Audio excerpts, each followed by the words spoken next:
अब जरा आ जाए नादरीन, जंगबंदी वाला मामला जो ईरान वाला है उसमें एक बड़ा इंटरेस्टिंग मोड़ आ गया। सबसे पहले तो यह हुआ कि धमकी लगा दी ईरान ने कि अगर जंग होगी तो फिर मुकम्मल जंग होगी।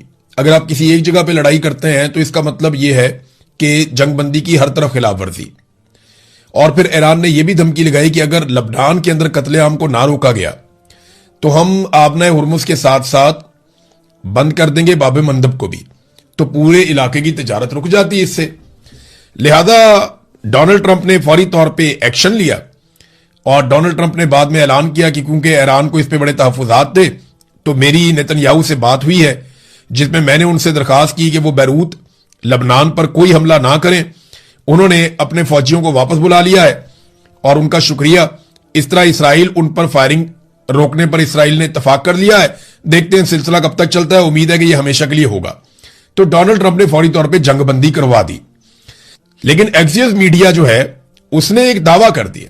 उन्होंने दावा किया कि डोनाल्ड ट्रंप ने नेतन्याहू को डांटा है। अमेरिकी मीडिया ने कहा कि आज सुबह दोनों रहनुमाओं के दरमियान होने वाली टेलीफोनिक गुफ्तगू के दौरान ट्रंप ने लबनान में इसराइल की बढ़ती हुई फौजी कार्रवाइयों और ईरान के साथ अमन मुज़ाकरात को नुकसान पहुंचाने के खतरे पर इसराइली वजीर आजम बेंजामिन नेतन्याहू पर शदीद गुस्सा निकाला। दो अमेरिकी हुकाम इस गुफ्तगू से बाखबर थे और एक तीसरे जरिए ने यह बताया मीडिया को कि एक मौका पर ट्रंप ने नेतन्याहू को पागल कहा और उन पर नाशुक्रगुजारी का इल्जाम भी लगाया। नेतन्याहू के साथ डोनाल्ड ट्रंप की गुफ्तगू का खुलासा बयान करते हुए एक अमेरिकी ओहदेदार ने मीडिया को यह बताया कि ट्रंप ने कहा, तुम बिल्कुल पागल हो चुके हो, अगर मैं ना होता तो तुम जेल में होते, मैं तुम्हारी जान बचा रहा हूं। अब हर कोई तुमसे नफरत करता है, इस सब की वजह से अब हर कोई इसराइल से नफरत करता है।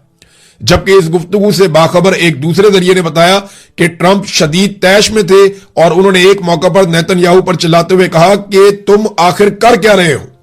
यह है नादरीन अंदर की खबर जो अमेरिकन मीडिया से आई है। इसके साथ एक खबर और भी है। नेतन्याहू ने बाद में अपनी फेस सेविंग के लिए यह कहा कि जनाब अगर हम पे हमला होगा तो हम हमला वापस करेंगे, और यह हमने बता दिया अमेरिका को कि हमने यह करना है। जबकि इसराइली जो वुज़रा है वो अब नेतन्याहू पे गर्म हो रहे हैं।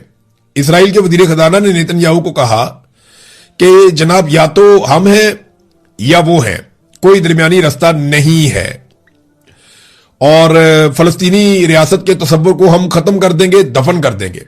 कोई फलस्तीनी रियासत नहीं होगी, कोई हुदूद नहीं होगी, सारा हमारे कब्जे में रहेगा। तो इसराइली वजीर बराए नेशनल सिक्योरिटी उसने जो कहा, उसने कहा जी कि वजीर आजम साहब आपने कहा था कि एक मजबूत वजीर आजम अमरीकी सदर को बताता है जब मुमकिन हो हां और जब जरूरी हो तो ना, यानी हम अमेरिका को हां भी कर सकते हैं ना भी कर सकते हैं। तो उसने कहा यह हमारा वक्त है कि हम अपने दोस्त सदर ट्रंप को ना बोलें। अब वक्त है वो करने का जो हिजबुल्लाह पर हमले करने के लिए जरूरी और लाजमी है। हमारे जंगजू, यानी इन्होंने जंगबंदी के खिलाफ वोट दिया। इन्होंने कहा जी नहीं, नेतन्याहू को, डोनाल्ड ट्रंप को ना बोलना चाहिए, और यही प्रेशर था नेतन्याहू पे। और वही हुआ कि डोनाल्ड ट्रंप ने फिर गुस्सा निकाला नेतन्याहू के ऊपर। एक बड़ी अजीबोगरीब चीज हुई नादरीन इसराइल में, यह मैं आपको जरूर बताना चाहूंगा। इसराइल की पार्लियामेंट के अंदर ना एक तकरीब हुई, और यह अपनी नौयत की अजीबोगरीब किस्म की तकरीब थी। और यह ज्यादातर ईसाई वफूद बुलाए गए, मुख्तलिफ ममालिक से इन लोगों का ताल्लुक था, और इन लोगों को कहा गया कि आप यहां पे आगे खड़े होकर अपने अपने दिल की बात करें। ये लोग आते थे, आंखें बंद करते थे और फिर अल्लाह से माफी मांगते थे। यही अपने मजहब के मुताबिक वो सारा करते थे। मैं आपको चंद लोगों की बात, एक जर्मन शहरी है, वो आया, उसने रोना शुरू कर दिया। उसने कहा, ए मालिक मेहरबानी फरमा हमें उन तमाम कामों के लिए माफ कर दे जो हमने किए और जिनसे इसराइल की हमायत नहीं हुई। ये इसराइल ने अपनी पार्लियामेंट के अंदर यह प्रोग्राम करवा दिया। फिर एक कोरिया की खातून आई इसराइल में, इसी नदामत की तकरीब में जो कोरिया से खातून आई थी, उसने कहा कि ए बाप, कोरिया की कौम को माफ कर दे जिसने इसराइल के खिलाफ बात की है या उसकी मुखालफत की है। फिर एक बरतानवी वफद आया, उसके साथ एक साहब मौजूद थे, उन्होंने कहा कि ए बाप, चर्च को खामोश रहने और उसके नतीजे में जो कुछ हो रहा है इसमें शरीके जुर्म होने पर माफ कर दे। क्या तू हुकूमत और चर्च दोनों में हमारे रहनुमाओं के दिलों को हमारी कौम के लोगों के साथ दोबारा अपनी और अपने कलाम की ताजीम की तरफ मोड़ देगा, ताकि एक कौम के तौर पर हम एक बार फिर इसराइल और यहूदी लोगों के साथ हमायत में खड़े हो सके और उनके दोस्त बन सके। तो ये एक अजीबोगरीब किस्म की एक तकरीब थी। मैं हैरान हो रहा था कि वॉर की तरफ जाते हैं, कभी इस तरफ जाते हैं। थोड़ा अर्सा पहले मैंने डोनाल्ड ट्रंप को देखा, जब वो बहुत इस्तराब में था तो उसके कंधे पे हाथ रख के बहुत सारे मजहबी किस्म के लोग खड़े हुए थे और वो अजीब किस्म के नारे लगा रहे थे। कोई मजहबी किस्म का उनका वो सारा रुझान था। अब ये उनके अकायद हैं, वो उसको वैसे कर सकते हैं, हर कोई आजाद है। लेकिन ये फ्रस्ट्रेशन बाद औक़ात जाहिर करता है उन लोगों की जिन्होंने दुनिया को जंग के अंदर फंसा दिया है। फिलहाल इसराइल के लिए वाकई डोनाल्ड ट्रंप की बात ठीक है कि नफरत में इजाफा हुआ है और इसराइल को नुकसान हो रहा है, क्योंकि यहां पे एक स्टेटमेंट आया है फ्रांस से। फ्रांस ने इसराइल पर एक पाबंदी लगा दी है। पेरिस में मुनक्कद हो रहा है एक दिफाई नौयत का शो, और ये बहुत बड़ी नुमाइश होती है जो पेरिस में होती है। वहां पे उन्होंने 15 से 18 जून को होने वाले प्रोग्राम में इसराइल की सरकारी शिरकत पर पाबंदी लगा दी है। इसराइली हुकूमत और वजारत दिफा के नुमाइंदों को इस नुमाइश में शिरकत करने या अपना कौमी पवेलियन लगाने की इजाजत नहीं होगी। यानी ममालिक आते हैं ना, पाकिस्तानी भी जाते हैं, बाकी दुनिया के ममालिक भी जाते हैं, अपने अपने दिफाई हथियार लेकर जाते हैं। वहां पेरिस के अंदर उस शो के अंदर वो दिखाते हैं कि हमारे कौन से हथियार हैं, कैसे हथियार हैं। तो इसराइल को अब इस बात की इजाजत नहीं दी जा रही। फ्रांस ने इसराइल पर पाबंदी लगा दी। अब एक तरफ गजा जो है उसके ऊपर मुकम्मल कंट्रोल इसराइल अपना पक्का कर रहा है, लेकिन बोर्ड ऑफ पीस में बैठे हुए लोग अभी तक खामोश हैं, उजरा भी कंपेन नहीं कर सकते। और फिर पाकिस्तान तहरीके इंसाफ के ऊपर एलिगेशंस लगाकर उनके लोगों को गिलगित बल्तिस्तान से सूबा बदर कर दिया जाता है, उनके लोगों को गिरफ्तार किया जाता है, पाकिस्तान तहरीके इंसाफ के उम्मीदवारों को नजरबंद किया जाता है, ज्यादातर उम्मीदवारों को कंपेन नहीं करने दी जाती। जबकि दूसरी जानिब पाकिस्तान पीपल्स पार्टी और PMLN जो वहां पे आपस में नूरा कुश्ती कर रहे हैं, उन्हें मुकम्मल सहूलत फराम की जाती है। उन्हें एक दूसरे के लिए, यानी वो खुला उनके लिए मैदान छोड़ा हुआ है। पाकिस्तान तहरीके इंसाफ को कहीं निकलने नहीं दिया जा रहा और पीपल्स पार्टी और PMLN को मुकम्मल तौर पे फैसिलिटेट किया जा रहा है।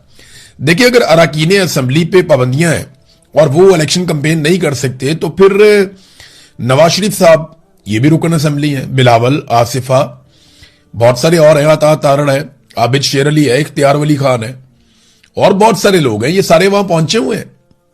ये वहां क्या करने के लिए गए हुए हैं? वहां तो गवर्नर पंजाब भी गए हुए हैं। ये सारे लोग कंपेन करने के लिए गए हैं ना, ये कंपेन ही करेंगे और क्या करेंगे। और इनके कंपेन करने के जलसे जुलूस वीडियोस आ रही हैं, जबकि पाकिस्तान तहरीके इंसाफ के लोग काम करना चाहते हैं तो उन्हें मना कर दिया जाता है वहां पे। ये इलेक्शन पाकिस्तान की मिलिट्री एस्टेब्लिशमेंट मैनिपुलेट कर रही है और कितने अरसे के बाद कर रही है। यानी इमरान खान को निकाले हुए इन्हें 4 साल से जायद हो गए। ये अभी तक इमरान खान की मिथ नहीं तोड़ सके। इमरान खान को जेल में डाले हुए इन्हें 3 साल हो गए। ये अभी तक इमरान खान साहब की मकबूलियत को नहीं खा सके। इनको अपनी हुकूमत बनाए हुए 2 साल से जायद हो गए। जो नई हुकूमत बनाई है 4 साल से तो वैसे ये हुकूमत में ही है। ये अभी तक इमरान खान का मुकाबला करने के काबिल नहीं हुए। आसिम मुनीर साहब आए, उन्होंने अपना टेन्योर मुकम्मल कर दिया, एक और एक्सटेंशन ले ली, लेकिन आज भी वो और उनका पूरा बनाया हुआ निजाम इमरान खान का कैदी नंबर 804 का मुकाबला नहीं कर पा रहा। देखिए, डोनाल्ड लू ने जो साइफर लिखा था, इसके ऊपर पाकिस्तान तहरीके इंसाफ को बात करनी चाहिए थी, लेकिन वो खामोश रहे। उन्होंने इसके ऊपर ज्यादा बात नहीं की। ज्यादातर लोग डरते हैं पाकिस्तान में और ये हकीकत है, और मेरे ख्याल में वो इतना नाजायज भी नहीं है। आप लोगों को ब्लेम नहीं कर सकते, मारने वाले को ब्लेम करना चाहिए। मार खाने वाले या मजलूम को बुरा क्या कहना।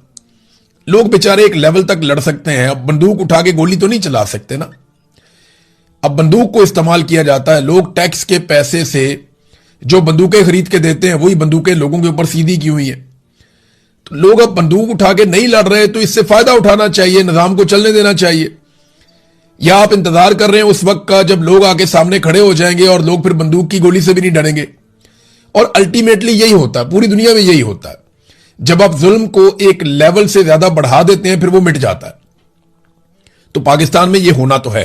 डोनाल्ड लू ने जब ये साइफर आया, उसने जब बातचीत की पाकिस्तानी सफीर से, फिर साइफर आया पाकिस्तान में, जो उसने पैगाम भेजा कि अगर तहरीक अदम एतमाद कामयाब हो जाती है तो सारा कुछ माफ कर दिया जाएगा। उसके बाद हमने देखा पाकिस्तान में कि सारा कुछ माफ कर दिया गया।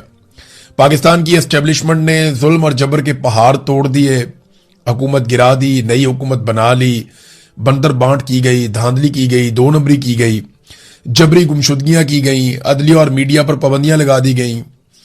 गैर आईनी और गैर कानूनी इलेक्शन करवाए गए, गैर इंसानी और गैर अखलाकी हरकत की गई, कोई पूछगछ नहीं हुई, इलेक्शन पूरा को पूरा चोरी कर दिया, फौजी अदालतों में सिविलियंस को सजाएं दे दी और अब फिर एक मर्तबा इलेक्शन चोरी कर रहे हैं।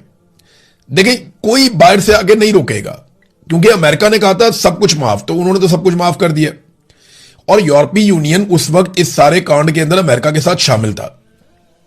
कैसे समझे आप?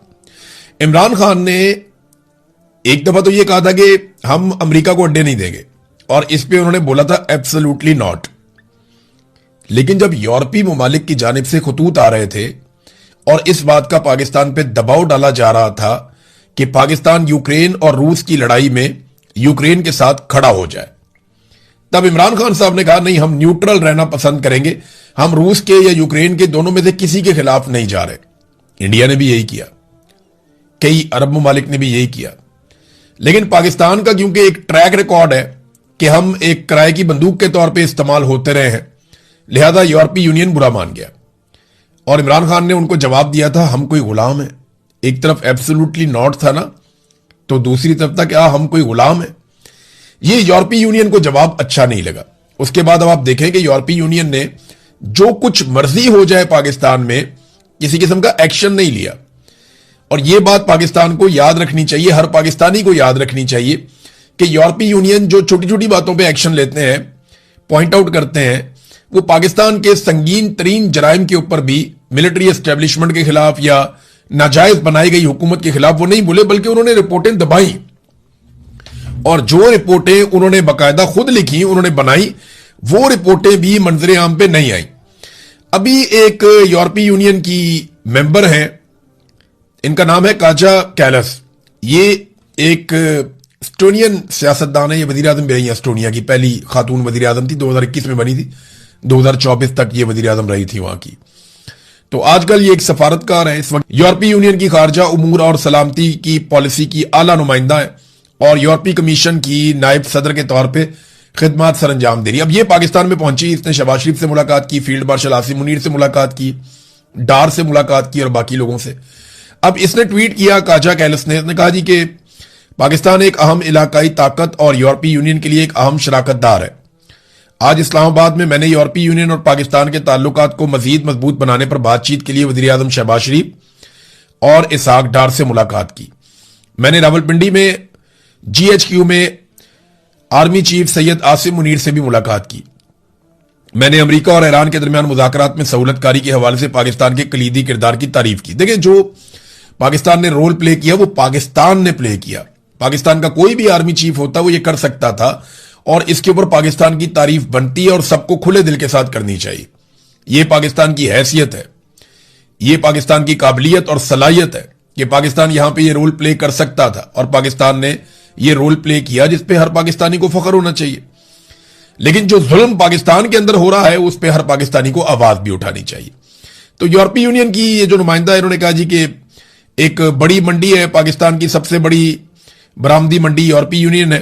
पाकिस्तान यूरोपीय यूनियन की GSP प्लस स्टेटस का जो मामला है उससे फायदा उठाता है और इसके ऊपर उन्होंने कहा जी कि एक सबसे बड़ा पाकिस्तान इस हवाले से एक मुल्कों में से एक है। अब आप ये देखें कि ये वो खातून नुमाइंदा यूरोपीय यूनियन से आई हैं और ये सारे लोग इमरान खान के मामले पे, ये सारे लोग इंसानी हकूक के मामले पे, अदलिया के अंदर होने वाली 2 नंबरियों के मामले पे, ये तमाम लोग मिलिट्री कोर्ट्स के अंदर सिविलियन को सजाएं देने के मामले के ऊपर भी चुप हैं। लेकिन आप याद रखिएगा, यही चीजों के ऊपर यही सारे लोग एक दिन बोलेंगे। यही डोनाल्ड ट्रंप होगा और यही पाकिस्तान होगा, या यही अमेरिका होगा और यही पाकिस्तान होगा, यही यूरोपीय यूनियन होगा और यही पाकिस्तान होगा। जिस दिन इनके मफाद के खिलाफ कोई आदमी आएगा तो ये पाकिस्तान की छोटी छोटी बात पर भी नुक्ताचीनी करेंगे और यही एक खारजा पॉलिसी का खासा है। लोग अपना मफाद देखते हैं। इमरान खान इनके मफाद में नहीं आ रहा था, ये इमरान खान को कठपुतली की तरह इस्तेमाल करना चाहते थे, वो इस्तेमाल होने से उसने इनकार किया और नताइज आपके सामने है। लेकिन देखिए, अगर पाकिस्तान की मिलिट्री एस्टेब्लिशमेंट या उस वक्त के जर्नैल इस्तेमाल ना होते रिजीम चेंज ऑपरेशन के लिए, तो फिर इमरान खान साहब की हुकूमत तो ना जाती ना, उनकी हुकूमत बरकरार रहती। लेकिन जर्नैलों ने जैसे हमेशा खिदमत सर अंजाम दी अमेरिका के कहने पर और पेंटागन के कहने के ऊपर उन्होंने हमेशा वो किया जो उन्हें कहा गया, तो उन्होंने कोई अपना ट्रैक रिकॉर्ड तब्दील नहीं किया। अभी भी उन्हें कोई हुक्म आता है वो फौरी तौर पे उसको बजा लाते हैं। अब नाज़रीन, जो नाराज अरकान हैं, इन्होंने बैरिस्टर गौहर को खत लिखा है। पाकिस्तान तहरीक इंसाफ के, आपको पता ना, खैबर पख्तूनख्वा में आजकल नाराजगियां चल रही हैं। सुहेल अफरीदी ने अरकान असम्बली से मुलाकात की तो कोई कहता है 52 आए, कोई कहता है 72 आए, लेकिन इन बिटवीन है ना, फिर भी 20 से 40 लोग कम थे। हुकूमत कहती है 20 कम थे, मीडिया कहता है 40 कम थे। अब जितने भी कम थे वो नाराज तो हैं, और उन्होंने खत लिखा बैरिस्टर गौहर को, और खत में मुतालबा क्या किया, मैंने आपको 2 दिन पहले एक वीलॉग में यह बताया था कि ये जब भी मुतालबा करेंगे इमरान खान की रिहाई का मुतालबा करेंगे, ये जब भी बात करेंगे इमरान खान का नाम लेकर पॉलिटिक्स करेंगे, क्योंकि और कोई तरीका ही नहीं है ना। और ये मौका सुहेल अफरीदी ने खुद दिया। देखें, सुहेल अफरीदी की अपनी गलतियां उनके सामने आ रही हैं, उनकी अपनी कमजोरी उनके सामने आ रही है। अगर वो हिम्मत दिखाते और ताकत के साथ नौजवानों को इकट्ठा करके खड़े हो जाते और डट जाते एस्टेब्लिशमेंट और उनके हरकारों के खिलाफ, तो आज सुहेल अफरीदी की सूरत कुछ और होती। ये वजारत आला तो अभी रहेगी, कभी नहीं रहेगी, लेकिन सियासत सारी जिंदगी रहेगी। तो सुहेल अफरीदी अपना नाम लिखवा सकते थे बड़े सियासतदानों के अंदर और अपना कद बहुत ऊंचा कर सकते थे, उनके पास अभी भी मौका है। लेकिन उन्होंने मेरे ख्याल में बंद कमरों को ज्यादा शायद पसंद किया, इंडोर एहतजाज कर लिया, थोड़ा कमरों के अंदर मीटिंग्स कर ली, कोई इधर मीटिंग कर ली, कोई उधर मीटिंग कर ली। तो वो इस चक्कर के अंदर वो रहे नहीं जो वो बन सकते थे, या जो इमरान खान ने उनसे एक्सपेक्ट किया था वो सारा कुछ वो कर नहीं पाए। अब इसमें जो नाराज अरकान असम्बली, उन्होंने कहा इमरान खान की रिहाई के लिए तहरीक चलाई जाए, और इन्होंने लेटर लिखा बैरिस्टर गौहर को, इमरान खान की रिहाई के लिए मौसर तहरीक चलाई जाए, कैद पार्टी वर्कर्स की रिहाई के लिए कानूनी जंग लड़ी जाए। अब इन लोगों ने जनाब खत लिख दिया। इस हवाले से हुकूमती जमात पीटीआई के नाराज अरकान का, ये खैबर पख्तूनख्वा में है ना, ये इन्होंने पेशावर में एक इजलास किया, और इजलास करने के बाद इन्होंने बैरिस्टर गौहर को खत लिखकर ये कह दिया जनाब कि तहरीक चलाएं और हमें बड़ी तशवीश का इजहार है। साथ उन्होंने ये भी बताया कि इमरान खान पे जो पाबंदियां हैं उन पे भी हमें तशवीश का इजहार है, मुलाकातें बंद हैं उस पे भी हम बहुत परेशान हैं। इमरान खान की रिहाई के लिए एक मुस्बत, जामे, मुअस्सर और नतीजा खेज हिकमत अमली इख्तियार की जाए। ये जनाब अब ये मुतालबात सामने आ रहे हैं। तो ये मुतालबात तो नाजायज नहीं है, लेकिन क्या सुहेल अफरीदी की हुकूमत गिरा दी जाएगी? मैंने आपको फिर कहा कि वो डिपेंड करता है कि आईनी अदालत क्या करती है। अगर आईनी अदालत ने कोई शरारत कर दी तो कोई पता नहीं, सुहेल अफरीदी की हुकूमत गिरा दी जाए। नाज़रीन, एक और बड़ी इंटरेस्टिंग चीज है, खैबर पख्तूनख्वा को जितना बजट मिला, आपको मैं बड़ी मजे की बात बताता हूं, वो खैबर पख्तूनख्वा की हुकूमत को अवाम के ऊपर खर्च करना चाहिए था ना। यानी जो अरबों रुपए मिले उन्हें, अपना हिस्सा जो खैबर पख्तूनख्वा को मिला, वो पैसा खैबर पख्तूनख्वा की अवाम की तामीर और तरक्की के ऊपर खर्च होना चाहिए था ना। उससे सड़कें बननी चाहिए थी, उससे लोगों के मसाइल हल होने चाहिए थे, लोगों की सेहत के मसाइल, खेलों के मसाइल, तालीम के मसाइल, इंफ्रास्ट्रक्चर के मसाइल, ये सारे हल होने चाहिए थे ना। आधा बजट भी खर्च नहीं हुआ, कुछ ऐसी इतलात आ रही हैं। नेक्स्ट वीलॉग में मैं आपको उसकी तफसीलात शेयर करूंगा कि खैबर पख्तूनख्वा हुकूमत ने सरप्लस किया, यानी वो जो उनके पास पैसा था उसको खर्च नहीं किया। रोजाना की बुनियाद पे सुहेल अफरीदी चिल्लाते हैं मेरा हिस्सा दो, मेरा पैसा दो, वफाक मुझे पैसे नहीं दे रहा। तो जो पैसे आपके पास थे आपने उन्हें खर्च क्यों नहीं किया? और आपको पता है कि वो हुकूमत बहुत ही नालायक होती है जिसके पास बजट मौजूद हो और वो अवामी तरक्याती मंसूबों पर उस बजट को खर्च ना कर सके। ये सिर्फ और सिर्फ IMF को खुश करने के लिए या पाकिस्तान की मिलिट्री एस्टेब्लिशमेंट को राजी रखने के लिए इन्होंने ये पैसा खर्च नहीं किया, और जबानी कलामी कहते रहे कि हमें बहुत सारा पैसा दें। मैं इसकी सारी तफसीलात निकालता हूं अभी, मुझे क्योंकि इस पे कंफर्म इतला नहीं है। मैंने 2-3 ट्वीट्स पढ़े जिसमें मुझे इंफॉर्मेशन मिली, एक आधा बंदा मुझे बहुत ऑथेंटिक लगा, इसलिए मैंने ये कमेंट किए हैं। लेकिन नेक्स्ट वीलॉग में मैं इसकी सारी चीजें निकाल के अपनी टीम के साथ मिलकर आपके सामने शेयर करूंगा कि खैबर पख्तूनख्वा की हुकूमत ने कहा क्या और किया।